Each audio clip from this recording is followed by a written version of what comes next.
The bustle of morning traffic forced everyone on the sidewalk closer together, jostling for space as they hurried to start their day. Among the crowd strode Jax, a young courier wearing a faded green hoodie and slim-fitting jeans. His messenger bag bumped awkwardly against his side with each stride, stuffed full of packages that needed careful handling. The city buildings, tall and unforgiving, loomed above him. Belancourt City was as hectic as always, and Jax was used to blending in with the swarm of office workers, college students, and tourists snapping photos of architectural wonders. Even so, there was something unusual in the air that morning, an intangible tension that prickled at his neck. He shook it off, determined to make all his deliveries on time. After all, he prided himself on never being late. For Jax, each day was built upon a simple routine. Wake up, collect the day's deliveries from the courier agency, navigate the labyrinth of roads and alleys, and drop off packages to relieved recipients. He was good at it, mostly because he loved weaving through the city's hidden corners. If someone needed a parcel delivered across town in record time, Jax was their guy. But that day brought a delivery that would change everything. He had an address in the old industrial district where vacant warehouses stood like silent guardians of an era long gone. The building he needed to visit was a refurbished factory turned into small office spaces. Nothing unusual, except that the instructions for delivering the package were maddeningly precise.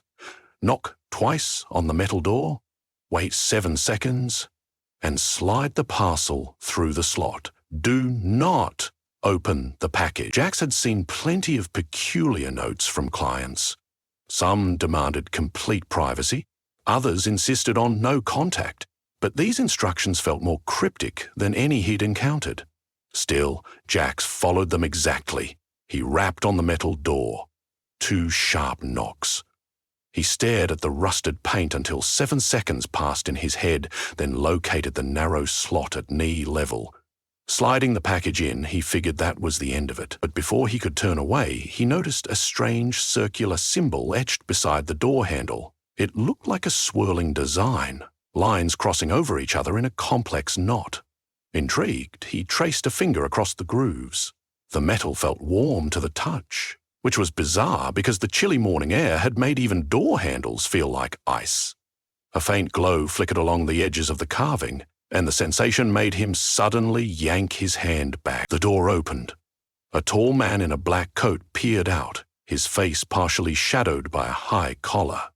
"You delivered the package," the man stated, not quite a question.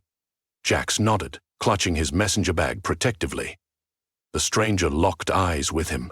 For a moment, Jax felt a current of energy, a silent hum that pulsed between them. Then the man shut the door. The faint glow on the Runic mark flickered once more, then dimmed to nothing. Jax blinked and realized he was standing alone in the corridor. He shrugged uncomfortably and headed back outside, the feeling still thrumming in his fingers. He dismissed the experience as a trick of the morning light or too much coffee on an empty stomach. However, throughout the day he couldn't stop thinking about that symbol. He half expected to see it everywhere he went, but it remained elusive, appearing only in his memory. That was, until late afternoon when he found himself standing on the corner of Gunther Street and 6th. He had another delivery that involved dropping off a small box of electronics to an apartment building.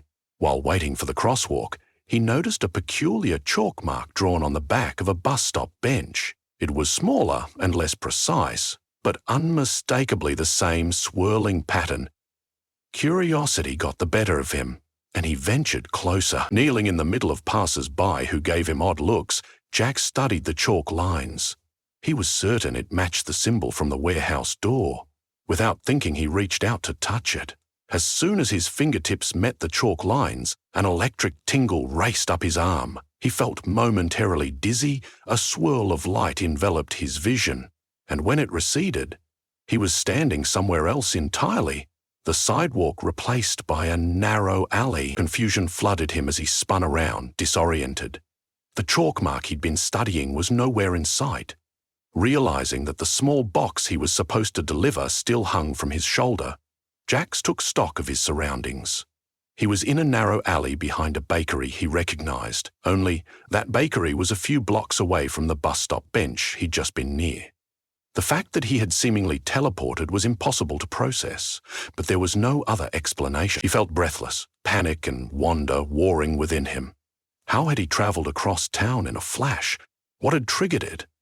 Determined not to completely lose himself in fear, Jack steadied his breathing and tried to recall every detail of that extraordinary moment. That evening, he paced around his tiny studio apartment, unable to rest. The puzzle of the runic marks consumed him. He had rubbed the chalk dust from his fingertips onto a tissue, safely stored in his desk drawer, as if it contained some valuable clue. Though his rational mind urged him to treat the experience as a bizarre accident, a part of him wanted to see if he could do it again. Perhaps it was a glitch in the universe, a freak occurrence he might harness if he could understand how. He spent the next day in a restless haze of deliveries, scanning every street corner for the swirling mark. When he eventually found another, hastily scribbled on a battered wooden telephone pole, he hesitated only for a heartbeat before pressing his hand to it. Again, there was that immediate rush of energy, and he found himself disoriented in a new location. The pattern was undeniable. The marks created a network of instantaneous travel for those who knew how to use them, and somehow, Jax had become keyed into that magic. At first, this new ability was a boon for his courier job. He managed to slash his delivery times by more than half, much to the astonishment of his employer and the delight of his customers. He'd pick up a parcel, casually search out the nearest runic mark hidden behind brick corners, scribbled on alley walls or etched onto an abandoned kiosk, and promptly teleport closer to his destination. Word of his efficiency spread fast, and soon Jax was making more money than ever before from tips alone. But he was also aware that something serious lurked beneath the surface of this seemingly beneficial phenomenon. With each jump he felt something in him change, as though the marks imprinted themselves deeper into his consciousness. Late one night, he returned to the old industrial district where he'd first seen the glowing symbol on that metal door. If anyone had answers, Jax suspected it was the mysterious man in the black coat. The area was dimly lit by flickering street lamps, and the hum of distant machinery lent a ghostly backdrop. When he arrived at the warehouse door, he saw the symbol was still there, but it looked different. Like more elaborate lines had been added. The swirling pattern was etched deeper, the lines branching out in a complex labyrinth. He knocked, not expecting an answer, but an echo from inside caught him off guard. Slowly, the door creaked open. Looking in, he spotted the stranger seated at a desk piled high with old tomes and parchment. The man seemed to sense his presence, turning slightly. "I was expecting you to return," he said in a smooth, resonant voice. "Do come in." Against his better judgment, Jack stepped inside, the door closing behind him with a hollow. The interior space felt ancient, not at all like a remodeled office. Walls were hung with tapestries embroidered in strange glyphs. The air smelled of dust and candle wax, and every surface was littered with cryptic scrolls and half-burned incense sticks. "Who are you?" Jax asked, arms tensing as he prepared for trouble. He couldn't shake the feeling that stepping inside had locked him into something bigger than he'd realized. "My name is Alistair," declared the man. He gestured toward the symbol. "And you have discovered what few ever can. The hidden runic network woven into this city centuries ago." Jack's heartbeat quickened. "I've used it," he blurted. "I can jump from one mark to another, but I want to know why this is happening." Alistair studied him with dark, intelligent eyes. "Years ago, this city was built upon a convergence of magical ley lines. Powerful runic wards were inscribed into various corners of the streets to protect the populace. Over time, they were forgotten, buried under new construction, or rubbed off by the careless. Only someone attuned to the old magic can unlock them. And you, whether by fate or chance, have awakened that ability." Jax exhaled, relief and fear mingling in his gut. "So, what does that mean for me?" "It means," Alistair said, "that you carry a rare gift, You can use these marks to teleport objects or even yourself across the city, assuming you can find the right anchor mark. But, he added gravely, there are consequences to meddling with power you do not fully understand. Jax recalled the sense of displacement each time he teleported, the slight headache that lingered afterward, the occasional tremor in his hands. "I was been using them to deliver packages faster," he said sheepishly. I thought I was just being clever." "You were," Alistair admitted.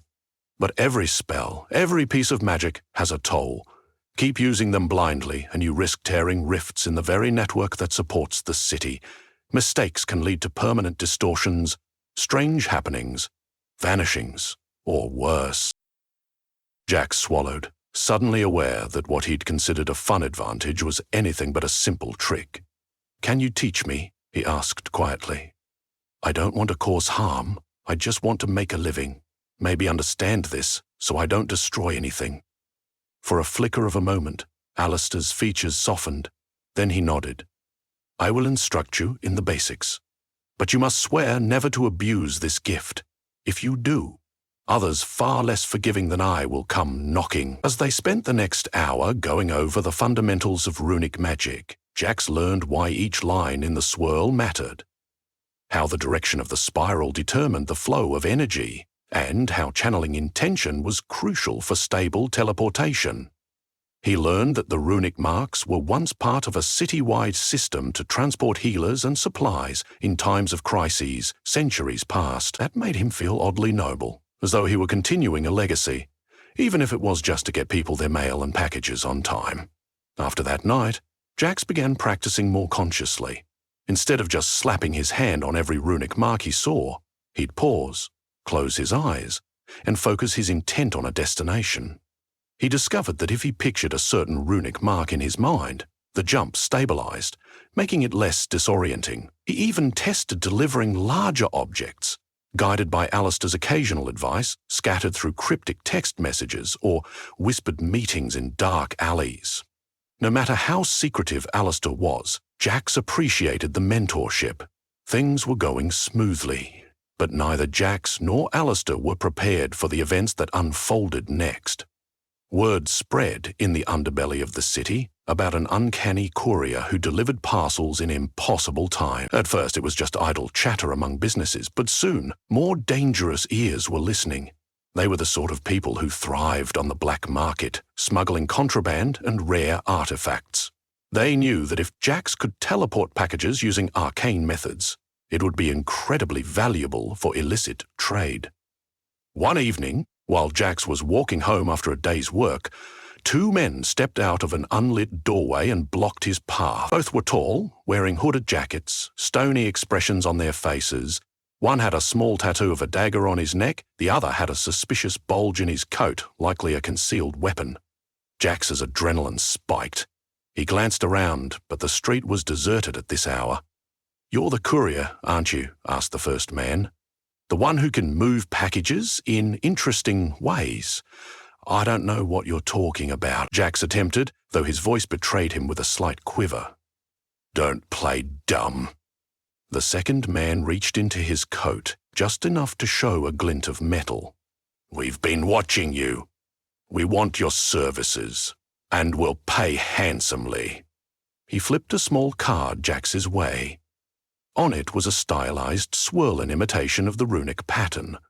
It looked incomplete, as though the men didn't have all the details. "We have shipments that need discreet delivery," the first man said. "And you're going to help us, or we'll find someone else who can." His smile was as sharp as broken glass. Jax's mind raced. He wasn't a fool. These were criminals, and if he refused outright, he could get hurt. Or worse.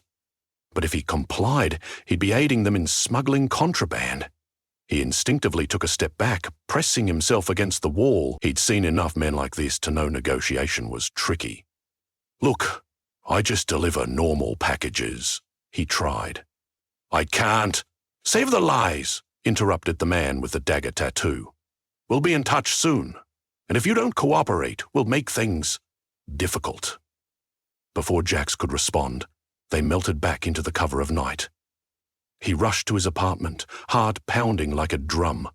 That night, sleep eluded him entirely. He considered calling the police, but how would they react to a bizarre story of runic magic?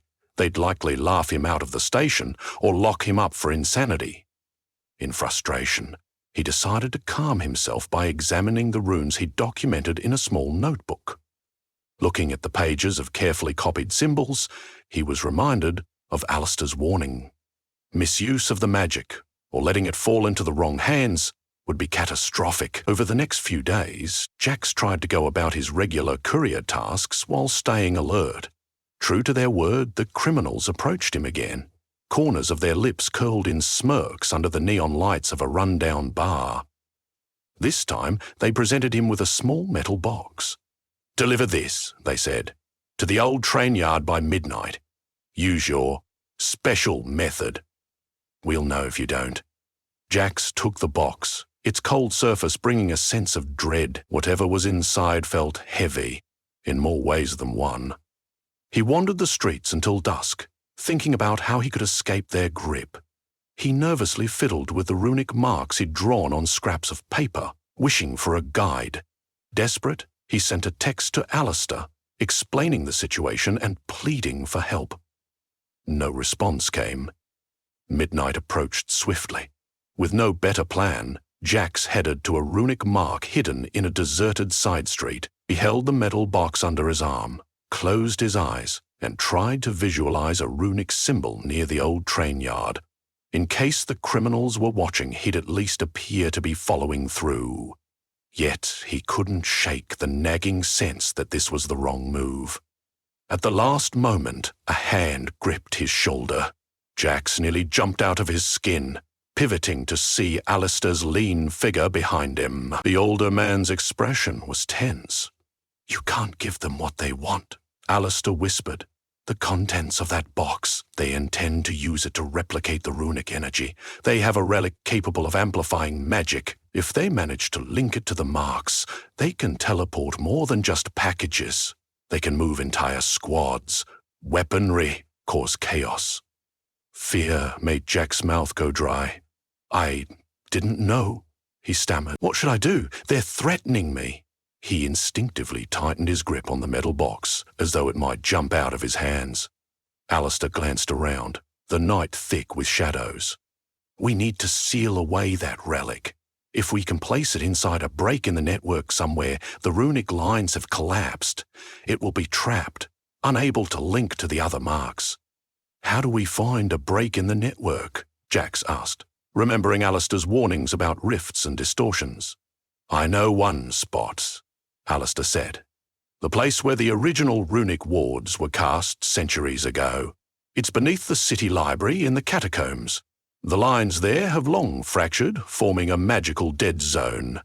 We take the box there, seal it, and ensure no one uses it again." Jack's heart hammered at the idea. The notion of sneaking into library catacombs at midnight with a relic-laden box was downright surreal, but there was no time to weigh the risks. The criminals would be waiting at the old train yard soon. He nodded, determination overriding fear. "Let's do it."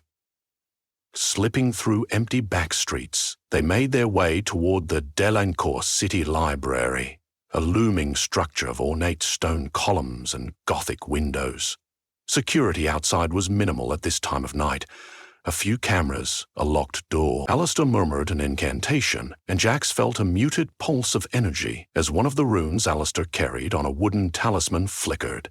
The lock clicked, granting them entry. Inside, the silence was oppressive. They tiptoed through the musty corridors lined with countless books until they reached a thick wooden door marked "Staff Only." Beyond that door lay a winding staircase that led downward. The air grew damp, each step drawing them further from the modern world. Cobwebs clung to the corners, and the flickering wall sconces provided just enough light to discern the path. At the bottom, the catacombs opened up into a vaulted chamber filled with stone pillars. Ancient runes, cracked and faded, were noticeable on the floor. Alistair guided Jax to the center, where a harsh break in the pattern was visible. "Put the box there," he instructed, voice echoing. Before Jax could move, a shout rang out behind them. The two criminals had found them. "Stop!" barked the one with the dagger tattoo. They were both armed, guns raised. "You think we wouldn't keep tabs on you?" Jax's pulse thundered. Alistair met his gaze, then nodded toward the break in the runes. In one desperate movement, Jax sprinted forward, ignoring the shouts to halt. Deafening cracks of gunfire echoed through the chamber. A bullet ricocheted off a pillar, scattering dust. Another whizzed past Jax's ear. With shaking hands, he hurled the small metal box into the fractured runic circle. Suddenly, Alistair shouted an incantation, words reverberating through the stone pillars like thunder. The circle at Jax's feet glowed fiercely, fracturing the air with sparks of energy. The two criminals rushed forward only to be repelled by an unseen force. The box vibrated violently within the center of the circle. Then, with a pulse of light bright enough to momentarily blind them all, the relic inside unleashed a shockwave. Jax felt a rush of magic pass through him, a tide that instantly receded. Then silence. The box lay in the exact same spot, but the relic's power seemed inert. Whatever the catacombs had done, it sealed the relic's energy, severing its linkage to the runes. The criminals cursed, realizing their plan was thwarted. One tried to take a shot at Jax in blind rage, but Alistair was quicker. Another incantation caused the man's weapon to spark, forcing him to drop it, howling in pain. Seeing they were outmatched, they fled up the stairs, boots hammering the stone steps. In the sudden stillness, Jax could barely catch his breath. "Is it over?" he asked, voice trembling. Alistair approached the inert box warily and picked it up. "It's done. Whatever artifact they had inside is useless now. The magic can't flow through a broken runic line." He glanced at Jax, relief etched onto his sharp features. "You did the right thing, but this won't be the only time someone tries to use these marks for ill purpose." Jax nodded solemnly. The realization sank in that he was no longer just an ordinary courier. He had stumbled into a hidden world of magic, one with conflicts and responsibilities he couldn't ignore. "So what now?" he asked, wiping a trickle of sweat from his forehead. "We secure this relic," Alistair replied, hefting the box.